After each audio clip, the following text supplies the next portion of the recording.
To understand the soul of the 19th century, one must look not to the palaces of London, but to the granite quays of Liverpool. In the year 1800, this was a town on the cusp of a metamorphosis so violent and rapid that it would reshape the history of global commerce forever. Imagine standing on the banks of the River Mersey at dawn in the mid-century. You would not see the water, you would see a forest, a dense, impenetrable forest of stripped timber, thousands of masts swaying in the grey mist, belonging to ships that had sailed from every corner of the known world. This was the gateway to the Atlantic, the New York of Europe, and the second city of the British Empire. It was a place where the pulse of the Industrial Revolution beat the loudest, a city of unimaginable wealth and desperate squalor, forged in the fires of ambition and trade. The story of Liverpool in the 1800s is, first and foremost, the story of the dock. Before this century, ships were at the mercy of the Mersey's ferocious tides, which could rise and fall by 30 feet, leaving vessels stranded in the mud or battered against the walls.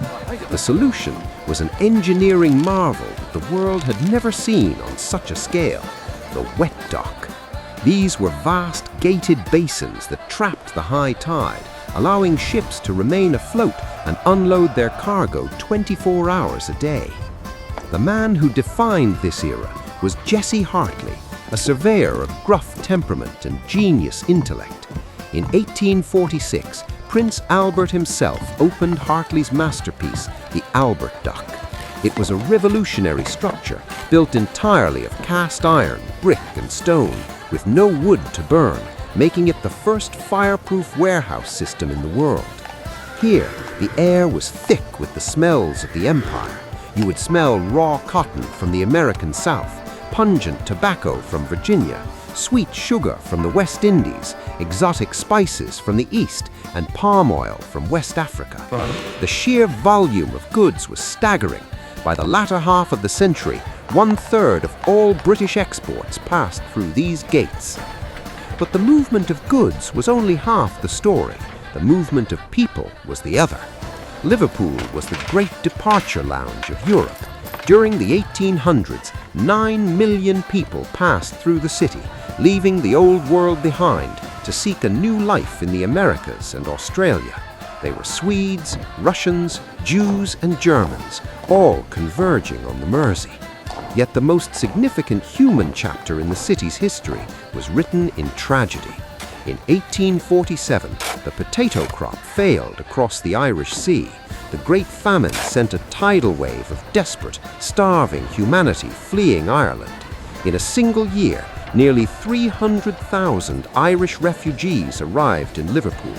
Many were practically skeletons, ravaged by typhus and fever.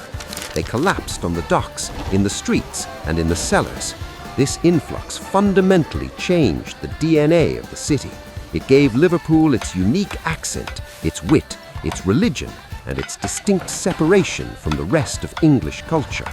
The city became the capital of Ireland outside of Ireland, a place where the Celtic influence blended with the Lancashire grit to create something entirely new, the Scouse identity.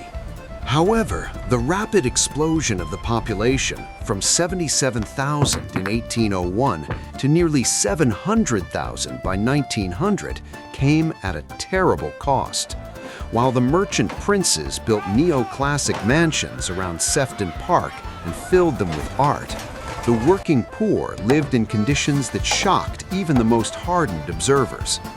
The layout of the city could not keep pace with the number of bodies. Thousands of families lived in court housing, dark, unventilated alleyways where sunlight never touched the ground.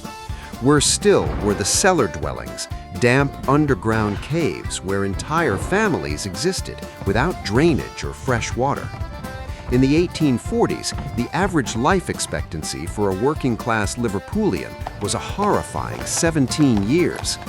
Cholera stalked the streets like a phantom, claiming thousands of lives in repeated outbreaks.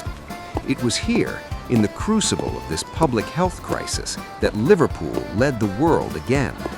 In 1847, the city appointed Dr. William Henry Duncan as the world's first medical officer of health. Duncan fought a tireless war against the landlords and the filth, pioneering modern sanitation and housing standards that would eventually be adopted across the globe. While the city fought its internal battles, it remained a titan on the world stage, deeply entangled in global geopolitics. Nowhere was this more evident than during the American Civil War. Although Britain was officially neutral, Liverpool was decidedly pro-Confederate. The city's economy was addicted to Confederate cotton.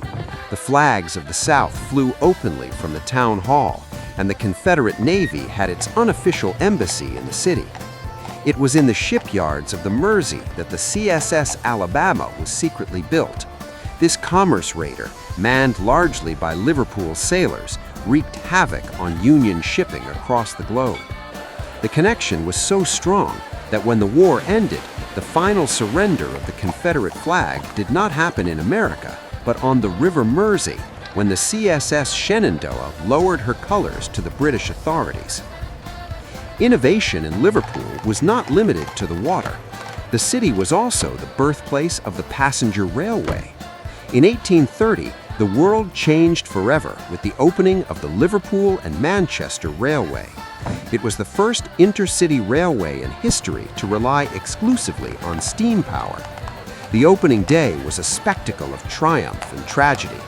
Crowds lined the tracks to see George Stephenson's rocket locomotive, a mechanical beast that spat fire and smoke.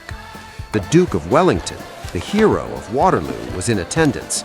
But the day was marred when William Huskisson, the local member of Parliament and a champion of the railway, panicked while crossing the tracks and was struck by the rocket. He died later that night, becoming the world's first widely reported railway casualty. Despite this grim start, the railway annihilated distance. It connected the raw materials of the world, arriving at Liverpool's docks directly to the spinning jennies and mills of Manchester. This symbiosis between the port and the mill turned the north of England into the workshop of the world. As the century progressed, the city's wealth began to manifest in architecture that rivaled the great capitals of antiquity. The crowning glory was St. George's Hall, completed in 1854. Rising from the city center like a Greek temple, it was a statement of supreme confidence. Its neo-Grecian columns and vaulted ceilings were built to house not just the law courts, but also a concert hall, symbolizing the dual pillars of Victorian society, justice and culture. The floor was laid with 30,000 Minton tiles, and the organ was the largest in the country. To walk past St. George's Hall in the late 1800s was to walk past the physical embodiment of civic pride. It was a city that felt it owed nothing to London. It was a city-state in all but name, printing its own money in the form of trade and commanding a merchant fleet larger than the navies of most sovereign nations. Yet the sensory experience of 19th century Liverpool was not just one of visual grandeur, it was an assault on the ears. The city roared. The soundscape was a cacophony of iron wheels on cobblestones, the hiss of steam, the clatter of hooves, and the shouts of stevedores.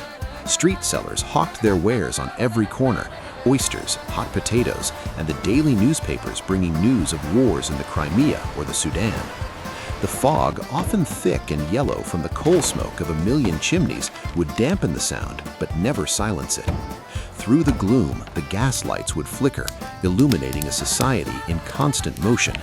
It was a place of stark contrasts, where the ragged street urchins, the mudlarks, scavenged for coal along the riverbanks, while carriage-bound ladies in silk headed to the Philharmonic Hall. By the time the sun set on the 1890s, Liverpool had transformed from a modest town into a global metropolis. It had weathered cholera, famine, and social unrest to become the hinge upon which the British Empire swung. It was a city built by the hands of immigrants and the minds of engineers, a place where the Atlantic Ocean felt like a local river. The 19th century in Liverpool was not merely a period of time, it was a phenomenon of energy, a 100-year explosion of commerce and humanity that left scars and monuments which still stand today.